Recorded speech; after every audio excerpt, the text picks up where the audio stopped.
calling from Los Angeles, and I'm having a little problem under the name ThatUmbrellaGuy. I sent him my phone number at least 20 times in the chat and told him to call me. He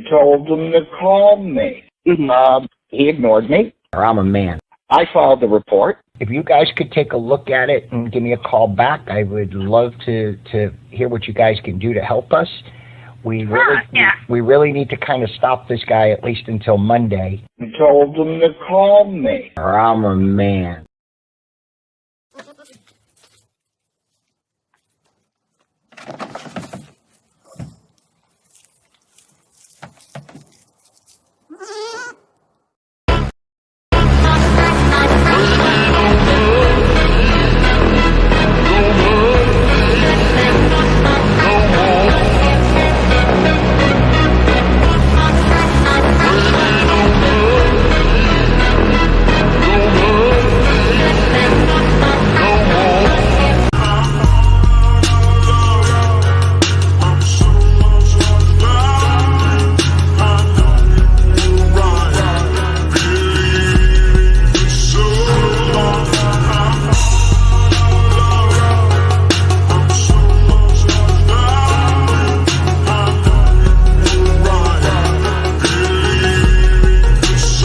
I'm a man. Nay, nay, nay.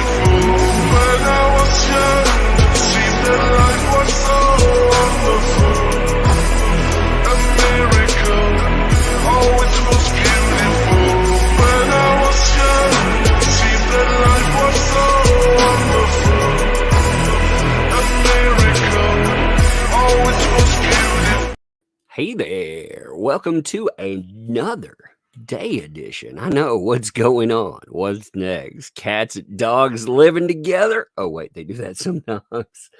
I guess so do we. So do we live stream in the day sometimes, right? Now, today, I guess we're going to continue talking about the further adventures of Dun Dun Dun. Can you guess what it's about? Cloud Goblin. That's right. We're going to play Cloud Goblin. Yeah.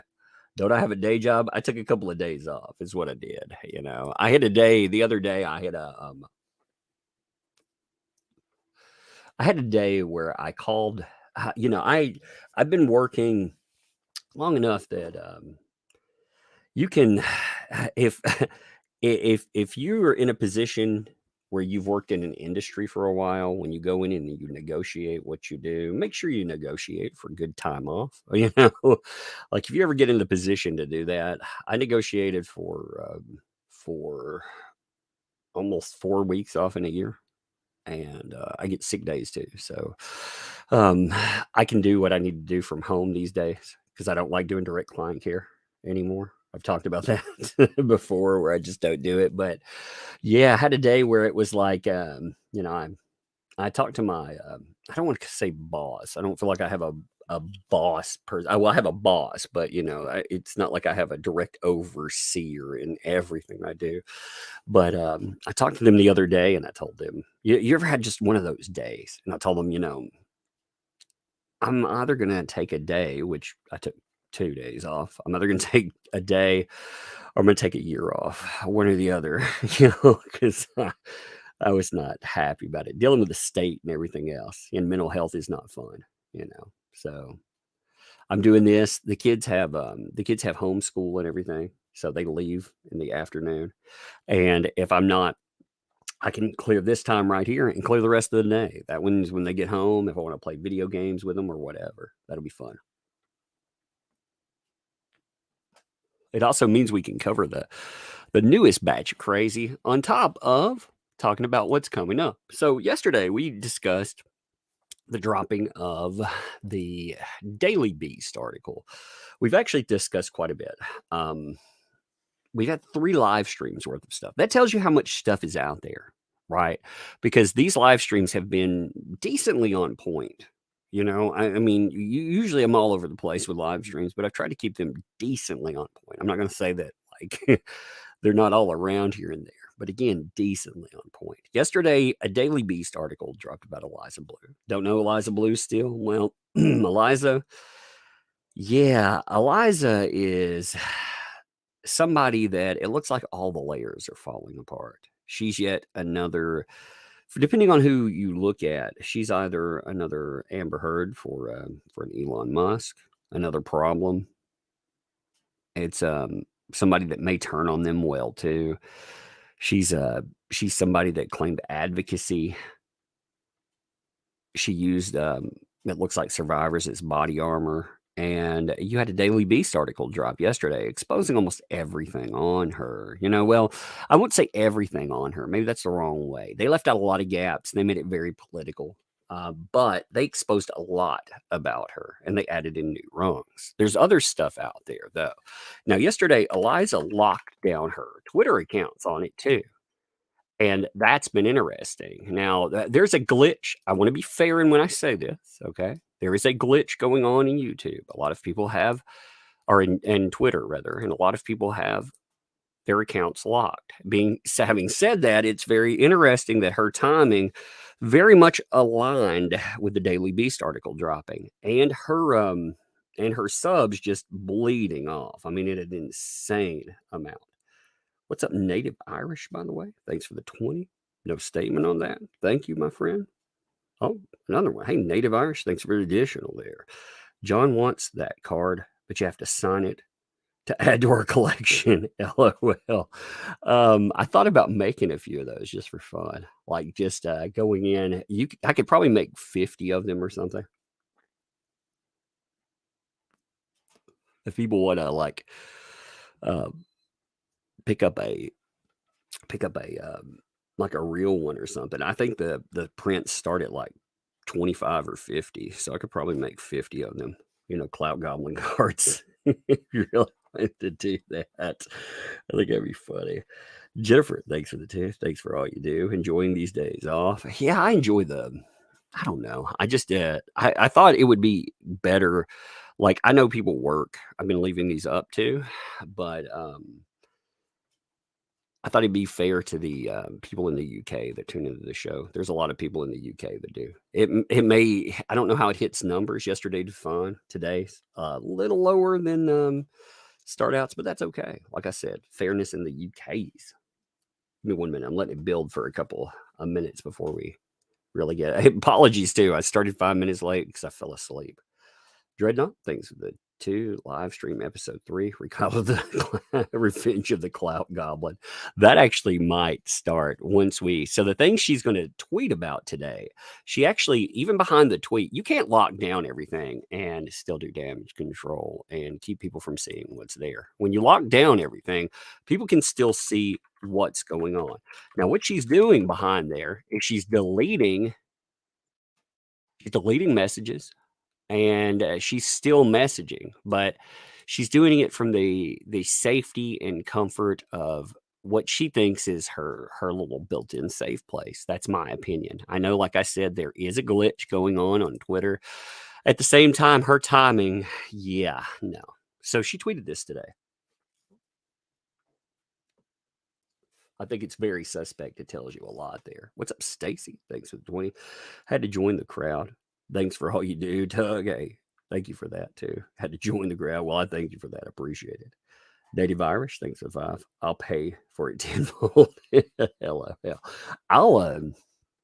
I'll see about getting a high quality back scan of it, because I do have, just to show this real fast, I do have a forward scan copy of it, but we haven't done a back scan of it. So we did do a clean, well, I say wait, Peter Gilmore did a clean copy of the Clout Goblin card. So check this out. When he puts it in, he always sends me the elements. So as far as the Clout Goblin card is concerned, the Clout Goblin card is clean. You know, you see that there. Um, we'd have to set it up with a front. But I mean, we could do that. We could put or we could put the tug plays on the other side. I don't know. But if they're not double sided, they look weird. So we'd have to figure it out. Romer, thanks for the 5. When tug passes gas, it smells like medium rare steak. Gross. Stores Eliza Blue's balls. It's gross, man. All right, this is what she had to say, though. Please give Shane Cashman. Now, Shane Cashman, this is strange when you look at it. So if you don't know who Shane Cashman is, this is the writer for Timpool. Why does this matter? Timcast. Why does this matter? Timcast is one of about 3 or 4 people that built up Eliza Bleu. I don't begrudge them for that, just to note, because they were covering the Andrew Tate stuff. She was noting that she represents some of the survivors there. She represents 2, or at least she works with the company that represents them. So again, I don't begrudge that at all. What I do begrudge, however, I begrudge 2 things with Timcast, if I note that. And again, I don't know Timcast pro or con, so I can't speak to any motives for these people, but it looks really bad publicly. I do know that they were silent about what was going on, though, after all this, even though there's a million people tagging them in, trying to get their attention. People are super chatting and more saying, yo, you need to cover this. And they had a writer embedded with Eliza Bleu the entire time. That was Shane Cashman. Also, the person who does appointments with Timcast is good pals with Eliza Bleu. So if you think you're going to get coverage there, well, it seemed worrying. And then you had these posts come up, and it seems to confirm, yeah, you're going to get a puff piece from them. You're not going to get anything that's going to be meaningful. Why do I say that? It'll be meaningful. Let me rephrase that. It won't be meaningful in the way that it'll expose anything going on, but it may be unintentionally helpful.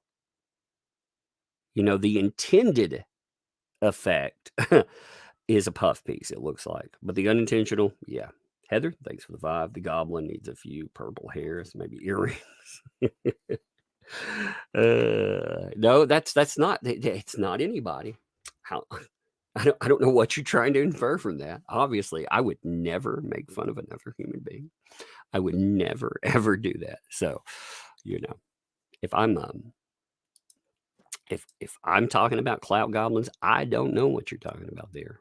I'm talking about a race of very scary little creatures. I don't know what you mean. Anyway, please give Shane Cashman a few days before the article is published. It took us, this is right after the Daily Beast dropped their thing too, right? So this is to counter it. It took us 2 days to go over the first 2 decades of my life, and the last 2 decades have been equally intense.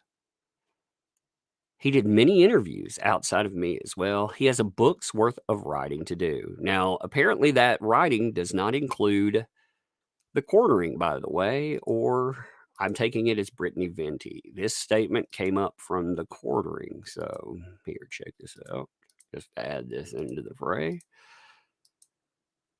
Now, again, I could be to be fair about this too. I'm gonna play.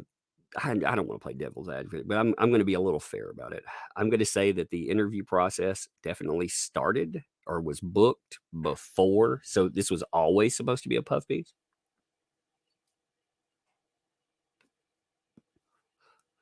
Having said that, he was still there.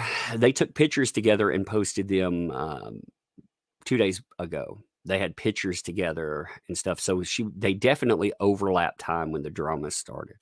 They were definitely around, unless they just sat on them for a hot minute. But the quartering was asked, hey, did he reach out to you or Brittany for this story?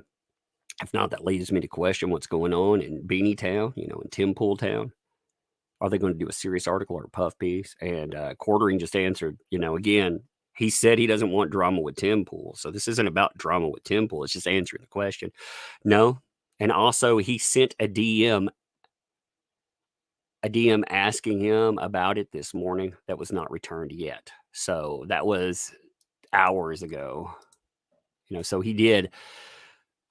Even the Quartering reached out to him. I wouldn't. I just wouldn't even give them the benefit. Fuck them. If they don't want to ask anybody about the banning and stuff, if they want to play the game of that, fine, screw them. Let them burn their clout down. Because what'll happen there if Tim Pool doesn't go with this? Yeah, sure, he can get away with the. He has a hardcore audience built in, but he will burn fringes of it off. He will burn quite a. It'll hurt him. It doesn't. If I've learned anything about the internet, it's that you don't think that a controversy won't hurt you, especially when it gets bigger and bigger and bigger and bigger.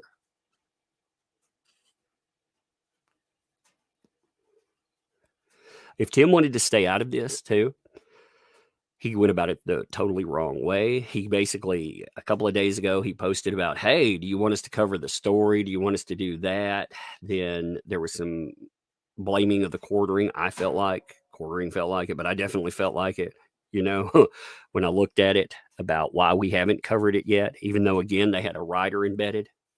So they were playing coy, it felt like. And then they deleted all of their tweets about it. So if he didn't want to cover it, he didn't have to cover it. He didn't have to talk about it at all. But Tim Pool himself brought it up. He got people thinking, yeah, this has gotten too big to ignore. And then it was like, well, Jeremy. And, it was ridiculous. It was ridiculous. Dreadnought, thanks for the 5. I play the Clout Goblin in defense position. First card of the official Tug of War trading card game. Next card in the series, Amber Turd. Oh, no. You could have a lot of fun with, I could definitely put together some cards. That would be really funny. We could make a funny deck of cards, actually. AJ, thanks for the 10 gifted memberships. My bad. I looked at that from far away. Thanks for pointing out my need for better glasses. No, thanks for the 10 gifted memberships on that. Thank you. Appreciate that. What you doing, AJ? Thank you, bud. And Miss Ace, thanks for the 10. Good morning, everyone. Happy to be here. Yeah, I'm happy to be here too. Second part of this. He's a good man. Shane's a good man. They're right there. That's all you need to know. It's a puff piece. She threatened to sue Brenty Venti over a post and a really innocuous question. So if Shane would have been embedded asking some difficult questions, yeah, she would have done her best, I bet, to try to shut that down. But instead, Shane's a good man. Shane's a good man, writing a good puff piece. But it hadn't been easy on my loved ones. He hasn't been easy on my loved ones, those closest to me or to me. He was tough. I'm sure he was tough, I'm sure he was. It what's up, Cynic and Chief? Thanks for the 2. I have domains to point at any Clout Goblin store. That's funny. We did do a Clout Goblin shirt for real for ThatUmbrellaGuy.com.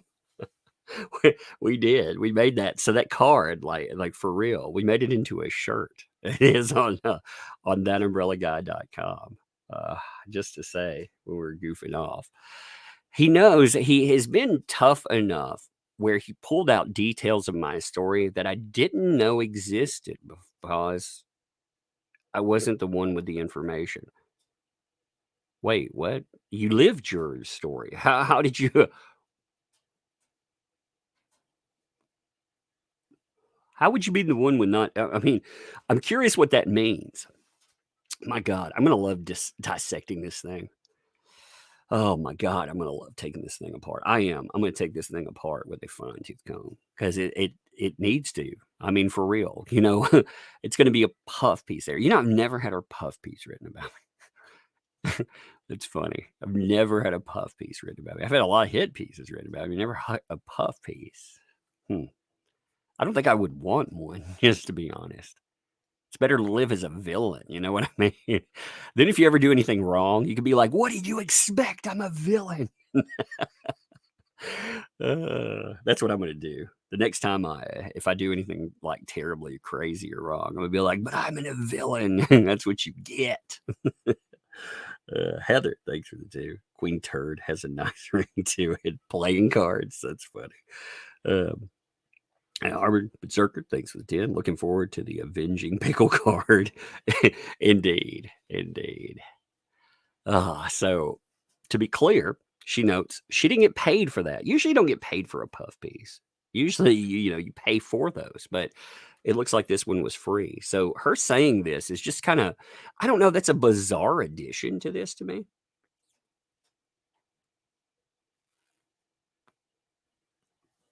But she didn't get paid by anyone involved in the article, nor was requested or offered. Yeah, if people want to expose you, maybe they will pay you for an interview. But typically, or if you're in high demand, and she was in internet, like I've said, the internet works in multiplying dog years. You know what I mean? Like something that's interesting 12 seconds ago sometimes dies off. So her clout from before all of this, yeah, maybe she was in demand before that. An answer was in demand when all the banning started, but now people have come up with their own answers. That's the fascinating thing. So, but no one interviewed for the article got paid. Timcast News is not monetizing this article specifically to my knowledge right now. I wouldn't mind if they did. They just aren't. Isn't that special? They're not monetizing it yet. I'm sure that when they put it out, it will be monetized. And I don't blame anybody for making money. I like money. Money's nice, but no. Steven, thanks for the Cloud Goblin. Cast poison, mute, slower, zombie status. Requires elixir and a 20 on a 10-sided die. That's actually really funny. That's actually very funny. A 20 on a 10-sided die, indeed. You'd be like, with bonuses, I finally got it. You'll be like, no, it has something else there. Joe, thanks for the 10. Good morning, Chad. You're all looking rather handsome today. Oh, you are. You're a beautiful Chad. But we had this come out, leading to quite a bit of speculation about what this means. Now, again, before she locked down her account, let me pull this up real fast. Give me a second. I have to scroll to get it. But before she locked down her account, remember, she did these 2 things. Number 1, this came out of the Timcast camp. Number 1 were the blockings. Of course, the blocking of fair and balanced. And then this bragging thing coming from the person that is friends with Eliza Bleu saying, Timcast, they're going to have the exclusive story. Sorry, Daily Beast. Yeah, about that. It looks like the Daily Beast beat you to the market, first of all. They're the ones that put it out. Nobody cares. This is what I need to make clear to these people. Nobody cares what she has to say necessarily anymore. Yes, they'll look at it, but her lack of response verbally and her response actionably made people ask, why is this going on? So she did give a reply. She may have not given a verbal reply to it, but she gave a reply. And she's said plenty of things in her own words. So if you want to go out and add to her story, that's fine.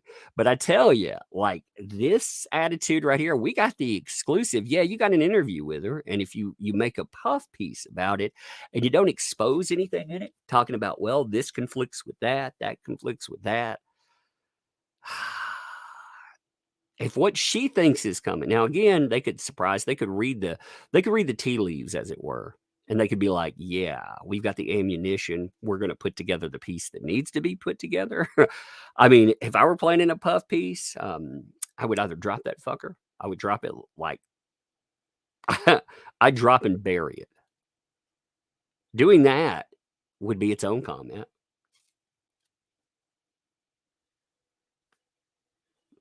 They could release it and they could say, this goes with the information that's come out. Now, you can make your own. That way they'd leave it open like that, or they take it apart. That's what I would do. I would use it if I had the exclusive interview. I'd take it apart that way. I mean, personally. But then again, I w- I don't think I would ignore the idea that high profile people are being banned repeatedly and they're being done this way. Disagreeing over the optics of something, that's one thing. Again, but this wasn't a disagreement over optics. It hasn't been. While you're looking at that too, there's been a lot of discussion about GoFundMe's,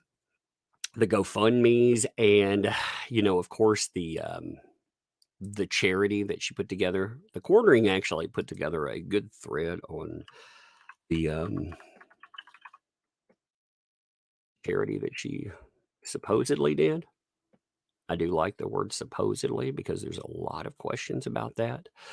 While all this is coming up too, as I said yesterday, she has been scrubbing her Twitter account. She has been doing this heavily, and the scrubbing of her account has gone into here. Let me pull this up right here. I'm marking something for the next bar. Give me 1 minute, and I want to show you the continued scrubbing of her timeline. So her timeline behind things. Now you don't know how many tweets she's scrubbing. Okay, that's the one thing we don't actually know. Whoops, wrong one. She's definitely taken out more. Now, if this is reading live, if it's reading correct, we'll know by the end of the day if it's actually picking it up. But if this is reading the new post, what this would actually mean is that she's scrubbed at least 10 posts today. Wait, 10 or 9? No, is that a 3-part post? I guess it'd be 5 posts today. My bad. 5 posts, and then I was adding up some other stuff here too. So we have 9, 10, 11, 12, 13, 14, 15, 16 that are showing. But again, if she has multiple posts on the day, and it still goes into negatives, if it stays this number today, then she definitely scrubbed more posts. And that's the problem with these days. Like on specific days, you'd have to go in and actually check her account. And the trouble becomes not checking her account necessarily, but checking her account for replies too, because replies supposedly show up in these numbers as well, like, which is a big addition too. But you can tell when she decided to private her account, the scrubbing of posts has indeed continued. For sure. I mean, and she's doing it behind that wall while she bleeds off subs at an insane rate. And again, you can bleed off subs for anything. I offend people all the time with stuff. Or like if you're on YouTube covering other things, that'll bleed off stuff. Talking about making somebody mad, will cover it. And YouTube itself deletes subs. I mean, Captain Corey, Captain Corey, the brave kid, the survivor that recently hit 200,000+ subs. Yeah, YouTube removed 3,000 subs from them. So you lose subs no matter what, but we know why this is happening. You can't blame this on something else. No, thanks for the 4 months there. Andrew is using your clout goblin too. It's snowballing. Andrew. Oh, he's still in my clout goblin monster? That monster. Actually, the word clout goblin is not mine, by the way.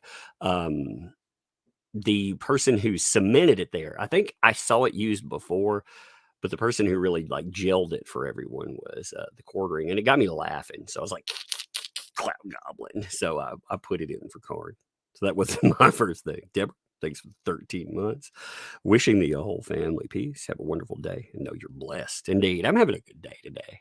But I would be curious if anybody, is just wanting to count on days. You could go in you could look and see how many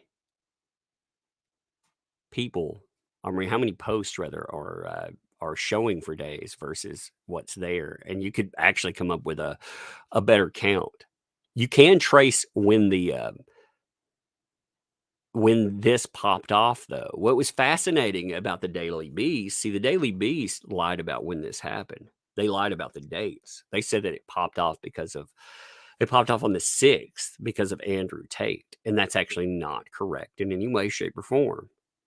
You can track the sub loss, and you can see it real time right there.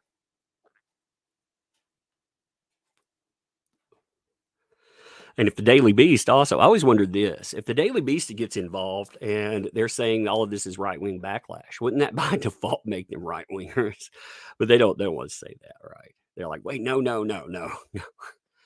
Now, the quartering thread on the Humanity House is actually quite interesting. The GoFundMe's and stuff, they'll come up probably in more detail. I'm going to talk about one of those too, though. I want to get all of this on record, though. I want to make sure, in case somebody gets deleted, I want there to be a decent record where you can go and you can look up everything on it. What's up? What's up, Tug Sim? Thanks for the 2. Sneaking up on us again. Ninja Tug, thank you for that. I appreciate that. Yeah, we're sneaking in here, right? Big Doll, thanks for the 2. TT, where she defended maps. It was sick. Actually, yes, there's the thing. Okay, so that's a very fascinating conversation, too. She actually, you remember when Elon Musk decided to go after Yul Roth?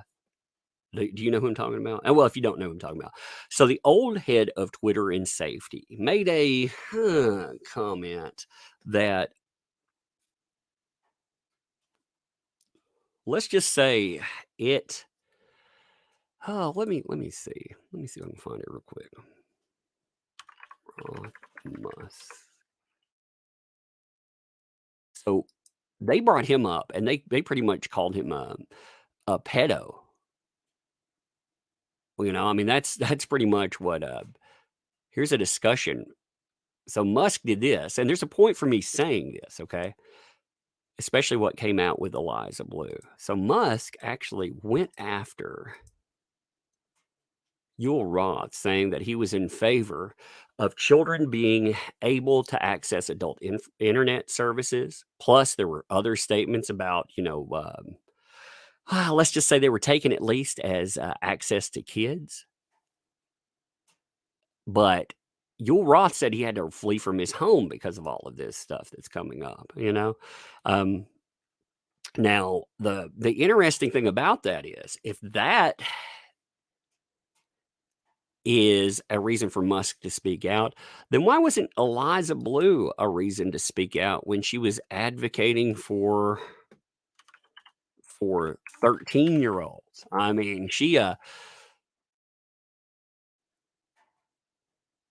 here's that discussion. If you haven't heard this, so listen to this. I'm going to put this on here. This account disappeared yesterday, too. There have been, I'm going to show you some of the lockouts as well that have come up.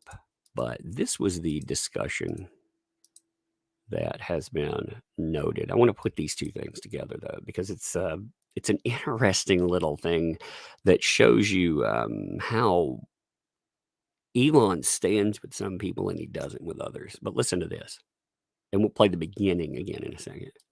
Certainly acknowledge that there are many people who are 13, 14, 15 that have sex with an adult and then feel as if they were taken advantage of too. Actually, so you heard that, right? The beginning of it, it is about, people have been framing this so many different ways, but they're saying 13, 14, 15-year-olds. They're talking about consent. That's where they're going to go into this.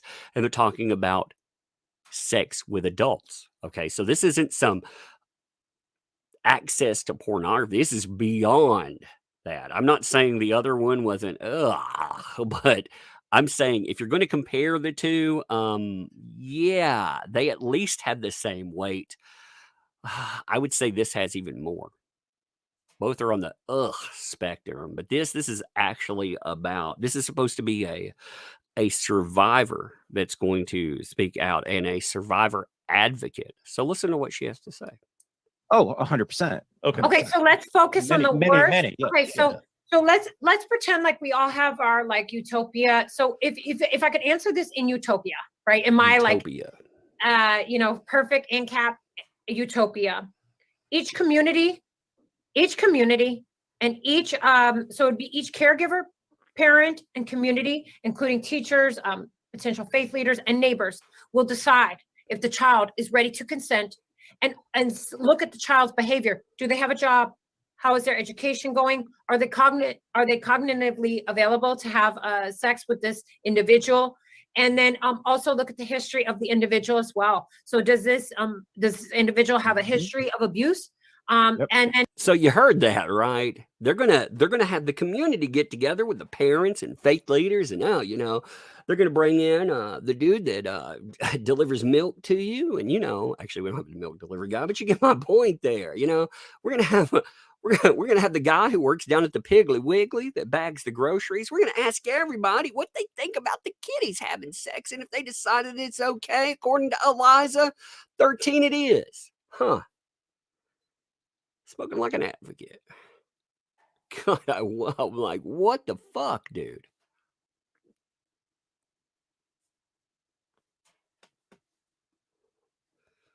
How the fuck? How is Yule Roth? Again, if the Yule Roth comments are messed up, and they definitely sounded messed up, this right here is a direct conversation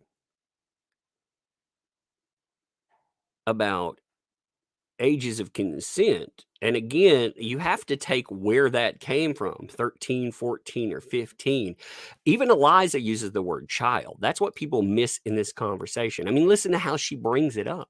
Oh, 100%. okay, so let's focus on the worst. She Okay, uses child. so let's pretend like we all have our like utopia. So if I could answer this in utopia, right? In my like perfect ANCAP utopia.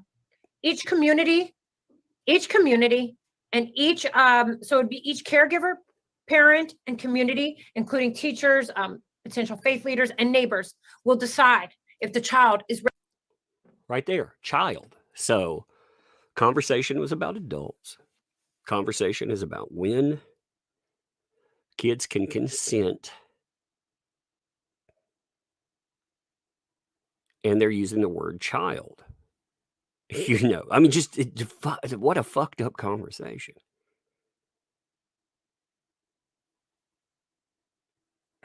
And the silence is stunning. But this is the person removing child porn from Twitter, right? Twitter also, it looks like, went into some damage control about that. So Twitter and the Twitter head of trust and safety. I kept saying head of Hunter safety. It sounded weird. The head of trust and safety. They went and doubled back on the idea of protecting kids. They've actually started more discussions about that since this conversation started getting louder. So they're talking about, they've doubled down yesterday. When you've got to remember, it wasn't just the Daily Beast that came out. You actually had the Quartering talk about child safety as an illusion on Twitter, and it very much is. The child exploitation on Twitter is still rampant. And remember, that's because the time and energy of taking that down, well, they use the tools for other stuff. And they use their time to shield Eliza instead of doing this. But they've decided that they're going to come back and tell you, oh yeah, look what we're doing. So on top of this discussion, let me pull up the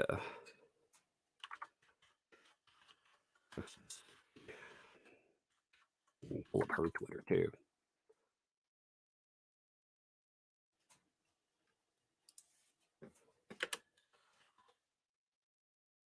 Just, like I said, it's weird that when Yule Roth if he's the monster for what was said, then why isn't all of this stuff, again, a problem under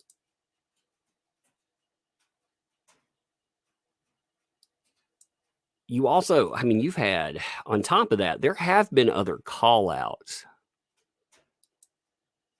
to a degree with the changing of the guard. So I'm going to pull up the Ella Irwin stuff, but you also had articles about how they just change rules on a whim. There was actually a give me 1 second. There was actually another kind of coinciding article that came out on the 26th talking about the head of trust and safety ditching protocols for Musk's whims, you know, just banning people on a dime. And when this stuff happens, when these discussions come up, they do their damnedest to try to divert away from that. You know, they love to double back and to try to make it sound like, oh, yeah. You know, that stuff that that Eliza was known for. Let's talk about that again. So Ella Irwin, after coming out and shilling for Eliza Bleu, that's what all this stuff is. That's what all of that was for the past 2 weeks. This was all shilling for Eliza Bleu. Very much so. And then right after that, they went to, oh, yeah, but by the way, so they started going back into the supposed good deed category. So when they bring that back up, because this has been damaging, you not only have Eliza Bleu that is exposed in this mess, you have Twitter that is open to it. Because when people started digging into Eliza Bleu, it brought up the fact that, wait a minute, the discussions again about child safety, not so much. And Ella Irwin is like, yeah, I'm incredibly proud of the team doing there. You know, this is our number one focus. Now, your number one focus has been watching the ass of Elon Musk and watching the ass of Eliza Bleu and Ella Irwin, really. I mean, because when DeFango, the guy who first exposed Eliza Bleu, when he first put together the entire list of things that it transpired, he got suspended for making a joke about Ella Irwin's statements. I can't remember which one of these he tagged in. But I mean, this again, I don't remember if I put this whole thing into perspective, but it's strange. Like they talk about incitement of violence, for example, in their posts here. You know, they over the last, let's see if we can pull the whole thread. I want to read this whole thing real fast. Because now they're doubling back to, oh yeah, by the way, if you were suspended, you can try to reapply. Camelot can't even access his account these days, by the way. He can't even get in to try to appeal his suspension. So just to note, his account, it's done. He can't even get in there to do anything because he posted a link and he talked about Eliza Bleu and he talked about Elon Musk and Simpery. He's Sicky at London. Thanks for the 10. Thank you, Tug, for these earlier streams. So when the UK can join, as we would say, Eliza Bleu is a wrongin', a wrongin' indeed. But I mean, listen to this conversation. So in the past 2 weeks, we've suspended multiple accounts. This came out right before she decided to use Eliza Bleu started to use. I shouldn't say she. Eliza Bleu decided to use Elon Musk, Kanye West, Jesus, Elon Musk again, and Timcast as her go-tos, you know, as her diversionary things. I mean, you had it very clear that this is what Twitter trust and safety stands for. So there are people, it kills me, man. Every time you talk about it too, there are people that want to give Elon Musk an out. This is Elon Musk's team. These are his people. This is a thing that's right beside him.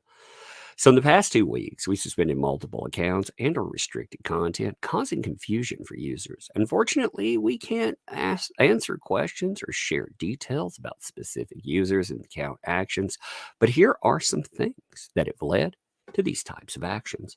First, we suspend accounts for threats or incitement of violence. Now, what's interesting is one of the incitement of violence ones that I saw somebody get suspended for, I saw it called an incitement of violence, by the way, was making fun of her hair. That's right. Making fun of Eliza Blue's hair was an incitement of violence.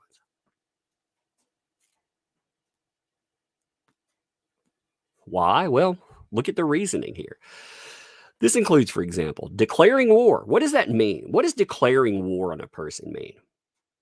Does that mean that I post about them frequently? I mean, what exactly does that say? Does it mean I tag them into a conversation when I'm laughing about something? You know, that wording right there it's troubling because what the fuck? I mean, we're obviously not nation states. We're not declaring war on people, literally. So what does declaring war mean? I would love to hear about that again because this is the phraseology being used, this specific phraseology being used by the head of trust and safety.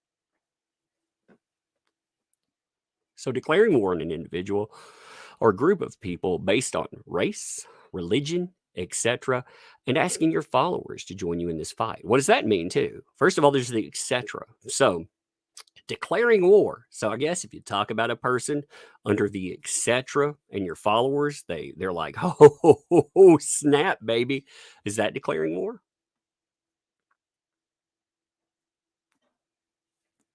I mean, I think I think inquiring minds would want to know. We don't suspend users for posting reported content unless it is clear the user knew the content was illegal. So the people that are being perma-banned for jokes, are jokes illegal under this? Is that what we're being told? Are jokes about whether it's hair, jokes about this person, like somebody said, hey, when I went to Wendy's, there was a lot of volume there. I was stuck in traffic. I saw something like that where, someone was laughing about Eliza Bleu. They said something like, just like Eliza was, and they got perma-banned for a joke like that. Is that content illegal? I didn't realize that. We do ask it be removed before the account use is resumed. Soon we'll display the specific removal reason publicly. Now, that was soon, so we are talking about multiple days have passed. We still haven't seen anything. What does soon mean? Apparently it doesn't mean in the next day or two, for sure. These issues are complex. They're often resolved in court. Really? Because, see, that right there, I take as a threat, again, doubling down on the idea that Eliza Bleu is going to take people to court. That's how I took that. We don't determine who in legal or criminal cases, again, wait, what? Again, you may have civil matters, but criminal is different. This is either somebody who does not know how to type up something and doesn't know the actual definitions of some of the things that they say, or they're just buying into the stupid that someone else is telling them. I mean, criminal cases. You know what's really crazy about this? They don't take down defamation. When they say this too, did you ever see a statement that came from like an Amber Heard or anybody in a Me Too position where they've been sued for defamation? Did you ever see Twitter remove any of the Me Too statements? Ever? Have you seen that ever happen? Because I am not. I've seen users themselves remove them. But when people are sued and lose, those things still stay up. Like, for example, I mean, we have multiple articles that went up about Amber Heard that talked about Depp being the worst things under the sun. He won his case. I mean, he won his case against the article for the Post that is still there. It's still there. So that's defamatory material. But they're okay with that, even though, again, a court case said that that was wrong. That was wrong to the tune of millions of dollars. But Eliza, I mean, she's the only time I've ever seen anything like that come up. But they allow a court case to ultimately determine right or wrong, but we will continue to ensure we protect users, comply with local laws, and remove content when required. Huh. Second, we restrict accounts or content when we receive a properly filed report that content was obtained illegally, violates the law or someone's rights. What does that mean about someone's rights? How does content violate someone's rights? When does that go into effect? And what do they mean by properly filed report? Because they're not talking about a legal action in that. I mean, they say that, okay, well, it was obtained illegally, but when you get into a violation of someone's rights, what does that mean? These are often legal notices, often court orders. Improperly filed reports are rejected. So they're trying to tell you that the World Star thing is about court. What about all those other links that were shared and banned? Do they fall into that too? I mean, how does that work? You know, we had to suspend accounts, remove documentaries, videos, tweets, and photos recently when proper reporting process was followed. Documentaries. Which documentaries were removed? They're in the last 2 weeks. So this obviously starts out about Eliza Bleu, and then they bring up things like that. Like, this isn't the same thing, because it's not about that. There were actually, unless there were links to documentaries taken down, which is fascinating. I haven't seen a link to a documentary yet. I did see discussions about her past that were taken down. I don't know if that's what they mean, but I'm curious. Hey, what's up, Richard? Thanks for the 5. Hey, Tug and Chad, late to the party because of a meeting. Did I miss anything? We talked about the new statements from Eliza. There's a 3-part one. I posted that on Twitter too, if you want to look at it. It's about the writer for Timcast and what's coming. You can tell that it very much sounds like a puff piece that's going to be coming from the Timcast crew. You can see her own writing. She's really defending Shane Cashman, is what it sounds like. She's defending him. So we went over that. We went over the fact that there's more tweets that have disappeared after she locked down. And we've gone over, we went over her child exploitation statements in connection with Yul Roth. Because Yul Roth, was the head of trust and safety that Elon Musk himself went after. And Eliza was involved in that. She was heavily involved in going after him because, oh my God, child endangerment. And yet she herself said in, her utopia that we would have discussions about when a child can consent, when they're 13 or 14 or 15, according to the person that spoke before her, for sex with adults. So, yeah, that's what we talked about. Then we're here. Kate, thanks for the 5 there. I nearly got banned from Twitter for making a joke about myself for eating a toffee with false teeth in. I said I was like a wee dog chewing a toffee. Lord, I'm not surprised. Mystify, thanks for the 10. Oh, they took away the links to Farron's documentary preview. That may be what they're talking about. I see. I wasn't thinking about that. So when they were saying that they removed documentaries, they may have well been talking about the early access to fair and balanced. See, what happened with that is if you looked it up on the day that it came up, you couldn't find any search for it. You couldn't find it. It was ghosted. I mean, it was nuts. Well, reports of non-consensual nudity, copyright violation, illegal content, etc., do not get processed by all platforms at exactly the same time. However, if properly filed, the content is normally removed from other platforms as well. So you got their statement on there. Like, I think that's important to bring into these discussions, because again, they're making it sound like they're being forced. See, what they're doing is passing the buck. That's exactly what they did in that. They passed the buck, said, well, we've had to do this. I mean, we're not doing this because of anything. No, we had to do it. Then you had a Humanity House discussions come up. The Humanity House discussions are also interesting because, well, check this out. I thought this was kind of fascinating stuff too. Hey, what's up, Bat Goat? Simp for Tug Simp. Indeed. Props to you. Props to Tug Simp too. Yes, hashtag free Camelot needs to come up as well. We do need that. If you are on Twitter, hashtag that free Camelot.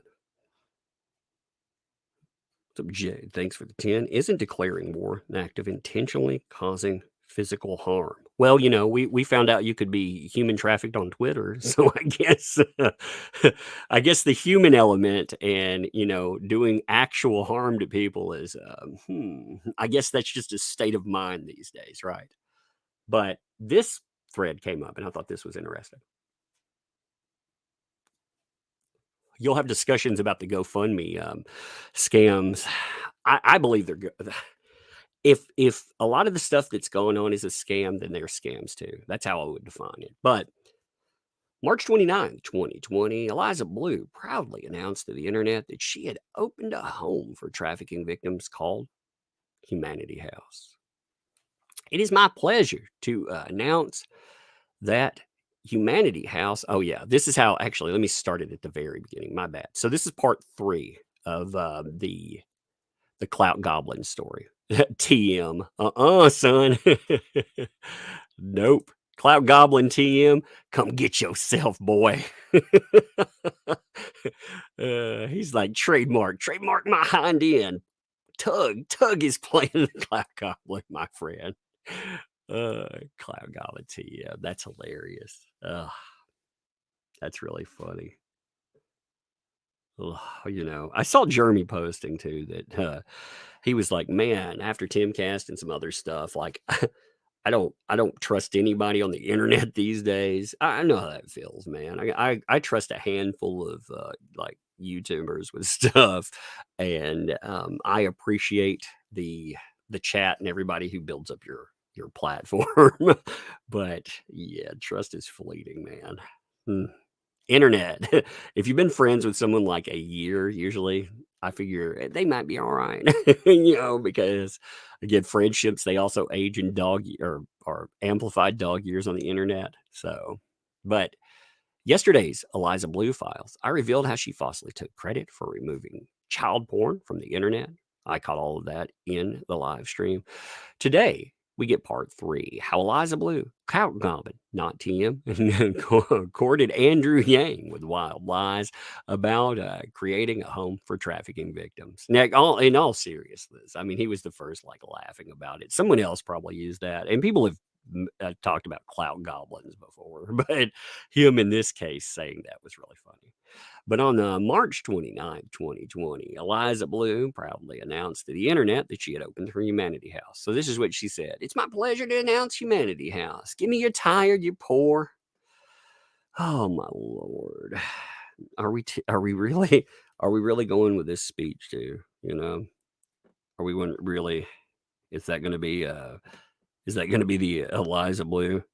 Did she come up with this on her own? I mean, at least she put quotations around it, it? I mean, seriously. There's a lot of, that's what, who is that? Emma Lazarus, I believe, that was like late 1800s. I believe she came up with that. I can't remember the specific date. It was like, I can't remember. It was somewhere in the late 1800s. I think that's who actually credits to these. But they give me your tired, your poor, your huddled masses, yearning to breathe free, the wretched Reviews of or refuse of your teeming shore. Send these, the homeless, tempest tossed to me. I lift my lamp beside the golden door. Man, let's see what's here. Oh, damn it, no picture. I was like, I'm missing the house. You know, is it hiding there under yonder cloud cover? Is it hiding somewhere in the bald spot? You know, I've learned too. You know, if this landscape is really not happy with the way it looks, I hear you can slap a beanie on it. No, that's me. I shouldn't say that. The only issue here is that the so-called humanity houses, well, like most things, it looks like it's a complete lie. So, humanity house. Yeah, Emma Lazarus. All right. Let me see if somebody put the date in there.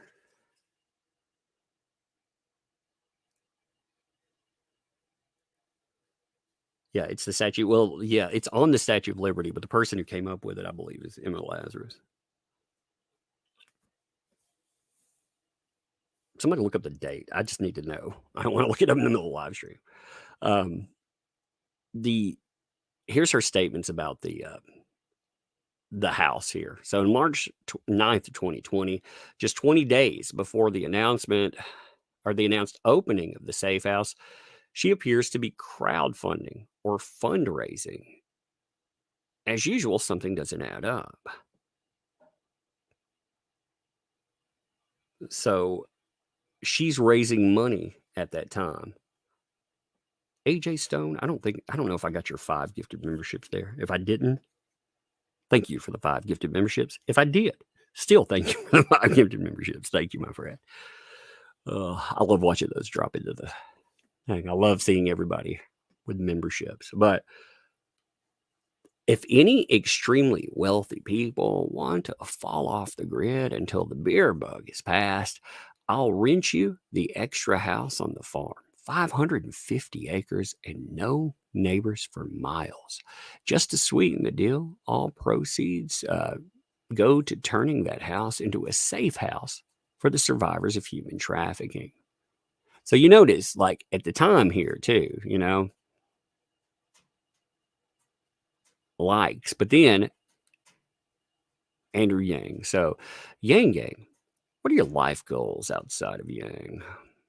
I want to have a safe house for trans survivors of human trafficking. I want to look good for my age, no matter what age I turn. I want to get married and adopt a child. Now it's your turn. And you had Mr. Beast here too, you know, done.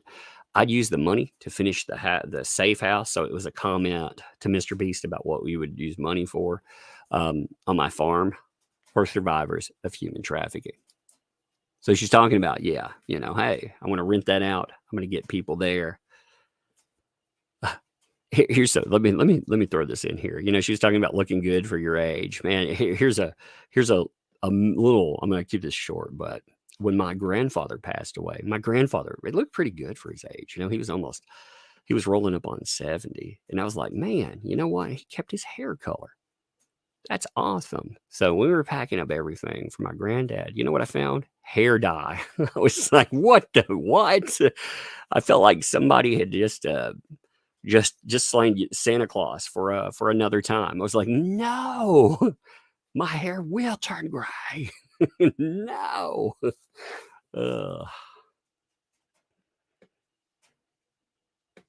So on the 20th of July, 20th of July of 2020. I'll get it right in a minute. The 20th of July. My brain, man. Eliza Bleu proudly proclaimed she started a private charity on an 8-bedroom safe house. Now, also on top of that, you know, if you're getting if you're privately opening this, versus if you get any type of government funding, if you're doing nonprofit there are specific rules to it. If you're getting government funding, I've worked for places that they don't open safe houses, but safe houses fall under the same types of housing for mental health care. Did you realize that? And I know a lot about that. So I think I'm going to look up some of the filings on how this sets up, because depending on how it sets up and depending on if they're 100% charity driven, then that's different. But if they accept government funding, then the safeguards in inspection and other processes to allow that, even with nonprofit, there's a certain level of inspection. But the mental health houses that open up, I don't know if your state has them. Actually, I know some of you are abroad, but in the U.S., we don't have an institution set up. After Geraldo exposed rightly, there were many problems in the old institutionalization system, lots of abuse. But instead of fixing those problems, the Fed just banned them outright. Bam, shut them down. Now, people could, if they were in those to begin with, and there were terrible abuses. I could tell you some of the things they did to people, they needed to be banned for sure. We'll mention one of the things they did at the end of this, but they got so much blowback because where do your people that have extreme need go? They either go back to family or they go on the street typically, because a lot of times if a person is extremely mentally ill, they may not have the means to take care of themselves in their own home, so they will be denied any type of government monies themselves. They have to have somebody to be a caregiver. An organization can be a caregiver now, but in order to get that stuff set up, you had to have the authorization of homes. Now, the homes, they still, like in Tennessee, they take care of less than 1% of the mentally ill population. So on top of that, I mean, again, there's a lot of money that goes into this stuff. But in the survivor setup or abuse, a safeguard homes or safe houses, they, like I said, I think they fall into the same inspection rules and everything, and the same setup rules if they rely on government funding. And it's extreme. I've seen them go up. I've been part of setting one up from go, not from mine, from an organization standpoint. I've been there when 4 homes were set up. I've actually seen them go into process. Wait, were they? Yeah, there were 4 homes. So they would take on every level of housing need for mentally ill. So like I said, I've seen that process in action myself. I've been there, and it's an extreme process. And the people that were doing that already knew what they were doing. So on top of it, you didn't have a guiding hand from another organization. You had people with connection that knew how to set up stuff, and they still had problems. So it doesn't just, my point in that is it doesn't just happen like that. It's time consuming. Hey, Katie, thanks for the 2. Hey, Tug. Want to borrow my teeth? Indeed. So in July of 2020, Eliza proudly proclaims she started a private charity, an 8-bedroom safe house. She says, okay, done something, opened a safe house. I opened a safe house, no questions asked. 8 bedrooms, still in the life was not a problem. I work with all folks. That's my solution. Private charity. So again, private, maybe that's their workaround. That's definitely a way to not have questions. But even in that, sometimes people will take money. So it's, again, looking it up, it'll be fascinating. She claims that the Humanity House is located on 550 acres, a massive cost. She's pretending that she paid for. Spoiler alert, she didn't pay for it. So here's the, if any extremely wealthy, that's that statement there. 550 acres, located on 550 acres. You see the connection in that, right? Many people are speculating that this is her father's farm based on publicly available biography.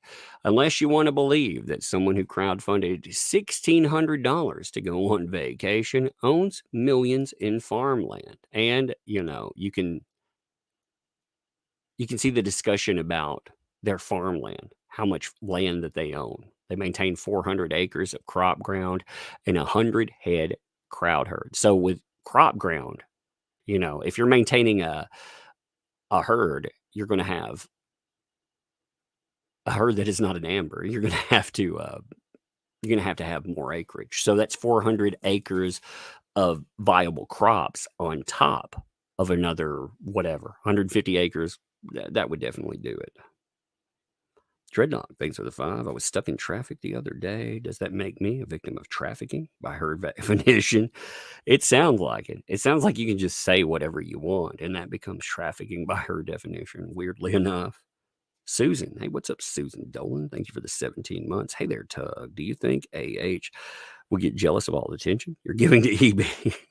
Maybe. Don't worry. I got a video for her tomorrow. I was going to drop it like yesterday and then today. And then I was like, this. I'm home in today. I was like, man, this. Maybe it was a little fib about the acreage. Maybe someone is lending the space to Eliza Bleu, and she does have access to that kind of land. That's not important because in no place on the internet, no public database, no list of 50c3 charity does Humanity House even exist. I'm wondering if she's playing around with the idea of private charity, because she says private charity, which again, I run that on my own. It's just a house we have set up, which is actually, if you're not careful with, that's very illegal, depending on where you live. I don't know, if you open up your home to other people and just allow them in, yeah, but if you're accepting money from other people running as a charity, yeah, there are rules that go into there, guidelines. I know some of that is state specific, some of that is federal some of that is federally specified, but some of that is also state specific. That's what I would say. So in addition to federal guidelines, you have state guidelines as well. You're going to hear my torch lighter come on. Give me a minute.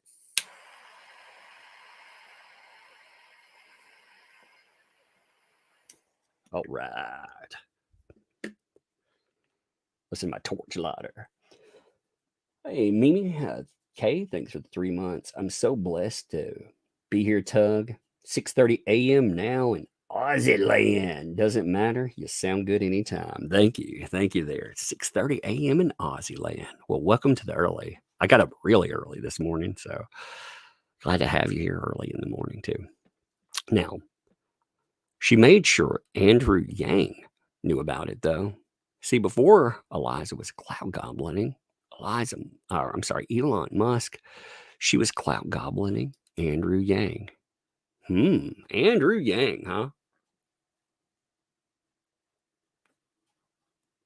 That's not surprising. That's what a lot of folks do. And this is why I'm careful when it comes to, I don't like having guests because, man, I'm telling you, like, you don't know what comes with some people. I talk about subject, and you can get a subject wrong, but man, when you open up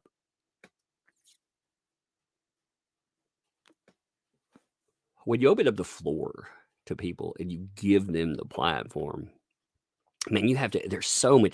I learned this about GoFundMes. I learned this about comic books. I've learned it about many things. I've learned that some people will just walk away with your money. Some people are very in need. By the way, somebody put Donald Dolan's link in the chat. Donald Dolan, he is legit. There's one person, for example, like he had an extreme issue, extreme need, and he's been looking for help with that. Those are people that are real, legit. But unfortunately, for every person that's legit, there's these fakers that come along and nobody wants to help because they don't know if it's real or not. That's what always bothers me about this shit. For every person that does this. So BR, thanks for the 2. Hey, Tug, thanks for the content while I'm working. Hey, no problem there. No problem at all. Thank you for being here. But she says to Andrew Yang, Thank you for everything. I opened a safe house for trafficking survivors on Monday. I named it Humanity House. A nod to you. Oh, Andrew, it's a nod to you, buddy. Please keep up the good work, and I promise you, I'll keep trying to move humanity forward. Now, you know what's really telling about this time, too? If you look at her, notice the amount of clout that she gets from her answers or her posts. Here, if she used Andrew Yang, she got 474 likes. That's her biggest. But typically, when she was discussing things, she wasn't getting any clout. And she's starting to go backwards with clout now. She's actually starting to go backwards, which, like I said, I think is kind of interesting to see how that's breaking down. So nobody has been able to find any record of this place existing. And as an act of good faith, if Eliza Bleu can prove this place is real, a legitimate 501c3 humanity house, I will donate $1,000 to their expenses. That is a good question, by the way. I mean, what would be so hard about coming out and just saying, hey, Humanity House, this is where it was or is. If it shut down, was. But what's so difficult about that? Hey, where is this located? What if people wanted to use it? Like, how are they supposed to get in contact with it? I mean, if you have a charity that you're saying is out there for sure.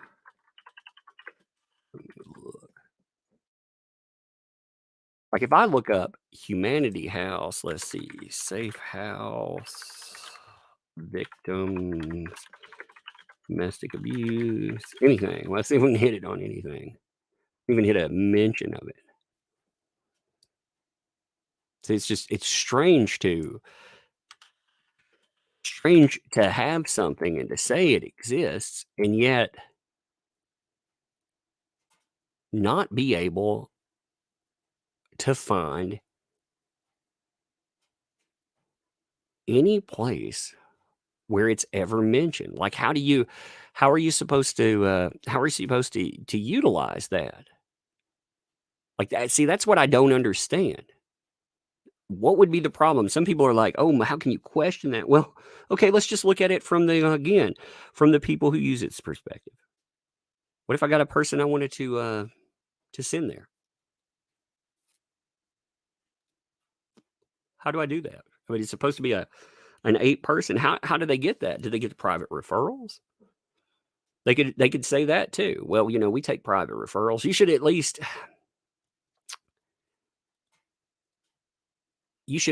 be able to note the existence and some type of proof that it exists. I mean, again, or at least the process for how this thing supposedly works. Oh, it's an ultra secretive place where 8 people can go to escape and we don't tell because, we keep people safe. Okay, well, can you tell us how you get referrals? Anything. And what do you do to provide services? I mean, do you also link services? How do you, in the aftermath, are you just providing a roof over the head and food, clothing? Are you providing other services too? Are you providing services for domestic abuse, domestic, support? Are you providing links to legal referral? Are you providing links to physical and especially mental health referral? Like what services are you using? Do you have specific people that you utilize or specific companies that you're involved with? Again, all those types of questions, they're just basic questions that you would think there would be answers for. But then again, anytime you ask a question, you're treated like a monster. That is the sickness that we're actually witnessing these days. It's a sickness of you can't even question the how. Like, how does this work? You could perhaps involve in a better process, anything. And again, if this is a person that is the face of advocacy, especially if they're endorsed by a $44 billion company, you wouldn't think that would be a problem. other discussions, and this will probably be fleshed out too, but the quartering brought up vacationing and travel. I mean, you did have, Freedom Fest, for example, raising money for that. Hey, I need to go to Freedom Fest. This isn't just the vacation there, but hey, I'm a survivor, advocate for those affected by human trafficking. I'm booked late at a conference, didn't have funds to cover travel expense and airfare, hotel, and that can be expensive too, for sure. But I mean, if you're not really doing all of this stuff, and we keep hearing one of the deflection points that people say over and over again is that the work with survivors is it's beyond repute. How so? How so? If a person is faking that, why do you trust anything else? Why do you trust anything else? Anyway.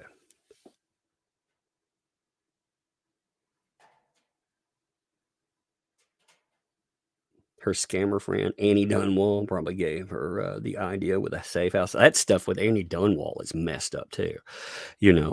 I think that deserves its own discussion. I think the entire legal brief needs to be going over. I've talked about the Annie Dunwall stuff. That's another person in the Eliza Bleu circle that held her up and said, yeah, look at her. Look at what she brings to the table. And yet that person was sued by her own parents and her own family and lost. Well, she got a default judgment against her after her own daughter came out and said, yeah, the story that was put forward was a shakedown for money against her parents. That's another one of these survivor places that you're not supposed to question because they supposedly do good deeds. I mean, again, that's pretty jacked up in my opinion. What's up, Miss Berry? Thanks for the 5. There is one humanity house listed on the IRS state site for checked exempt places. Check your mail. All right, I'm going to look at it real quick. Give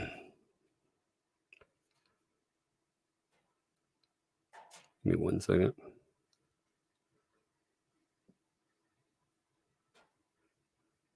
Yeah, neither one of them would be in the right place either. So the states would be wrong for where that's located. If I'm looking at that correctly, they would be the wrong place. You can actually take so if you want to look up a charitable place, let's just do one real quick, okay? Let's just play around for a second, okay? So if we wanted to look up a place, like let's look up Mr. Beast charity, right? He actually has a charity. It's called Mr. Beast's Philanthropy. Now, Mr. Beast's Philanthropy, it has a site, a mission site, and everything. You can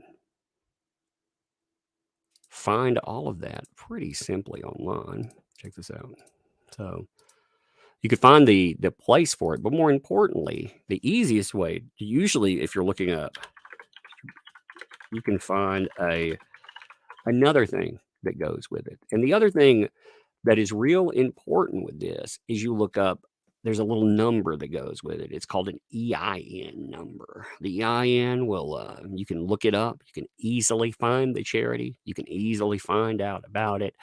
And they have an EIN number filed. In fact, when the Mr. Beast discussion popped off, there were a lot of people talking about Mr. Beast and whether or not he even, they were like, I don't even think he does charity.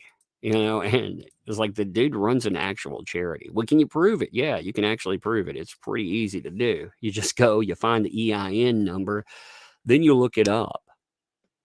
And from there, you can actually find out quite a few things about the company from it. But the EIN numbers, again, you usually don't have this stuff camouflaged. Like typically a place, especially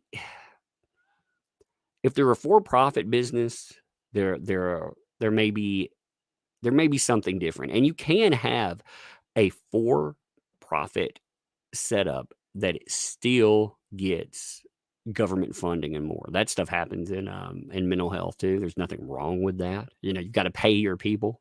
you have to you have to be able to, pay your workers, keep the lights on. And it's hard to keep the lights on with just government funding, for sure. Government funding is notorious about not keeping the lights on, not actually paying your people. They'll pay you like 6 months from now for services. But the EIN number for Mr. Beast, so I pulled it the other night. It took me about 2 minutes to pull. I actually found it really quickly. But you can take this, you can put it in the IRS tools. There's actually an IRS tool that's made to look up. You can look up a name if you want, but if you want to find the right one, typically you'll find a listing online and they will include some kind of thing to identify. And it typically is going to have the number that supports the charity. I mean, like I said, the process shouldn't be difficult. The process should be like, we have the internet, information on our fingertips. We should have contact numbers, something again that would make that work. That goat, hey man, thank you for the 5 gifted memberships, by the way. Thank you for that. Like I said, I find this all to be crazy. I'm going to do a little bit more research on the Humanity House thing and to see. I know people that run charities. I'm going to see if I can find it. I know from mental health, because again, I work in mental health.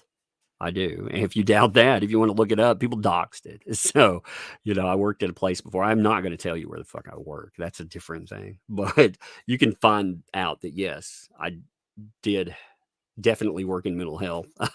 And I still do. That's one of the things. I kind of like that work.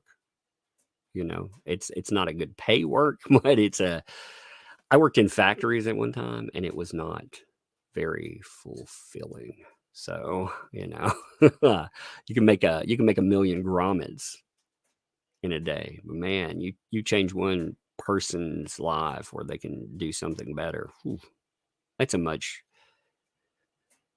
better thing.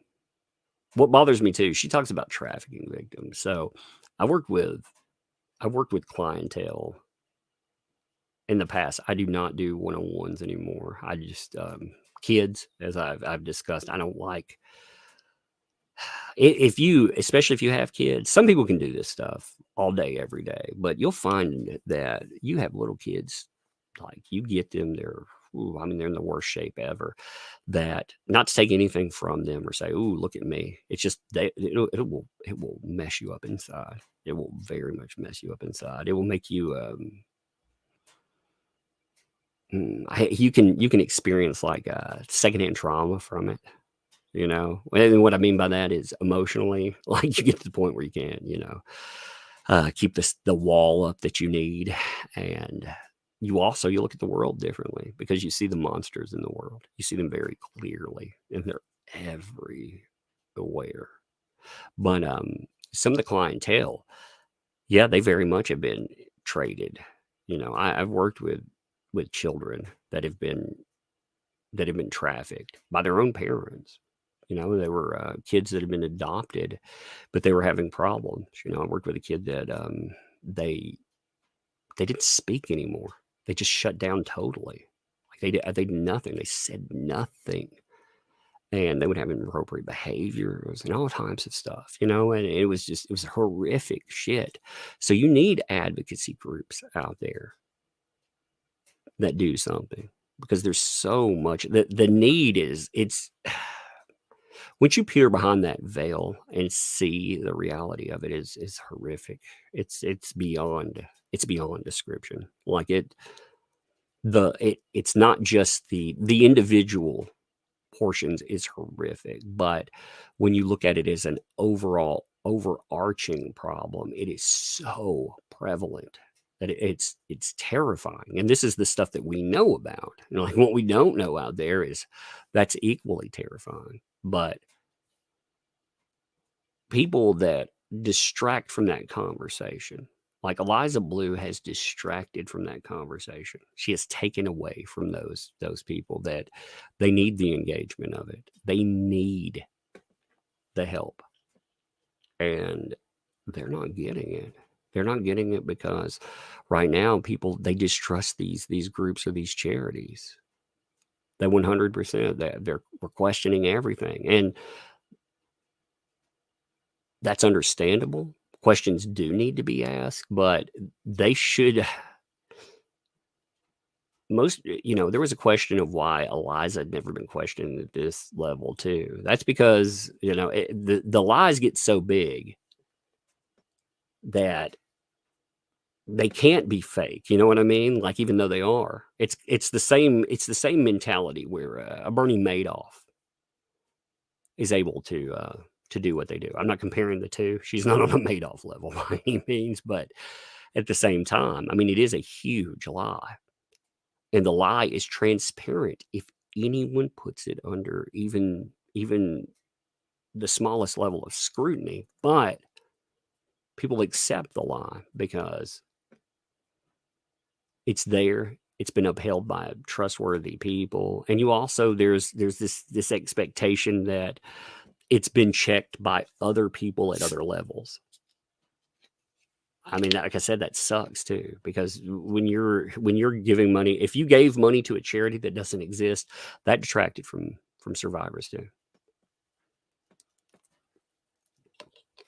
Oh, I need a drink.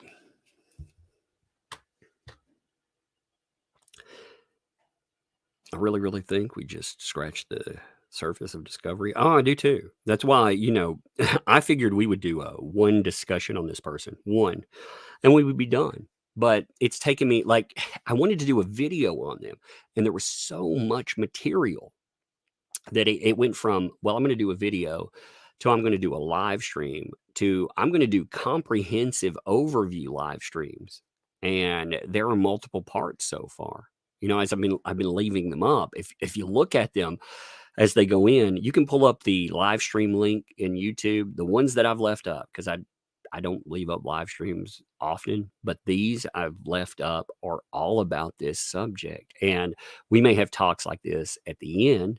I'm interjecting some of my opinion in it, but I mean, they're pretty comprehensive, especially the last two. They were very comprehensive overviews of just the insanity that has come up. And the insanity, again, it's not just the banning.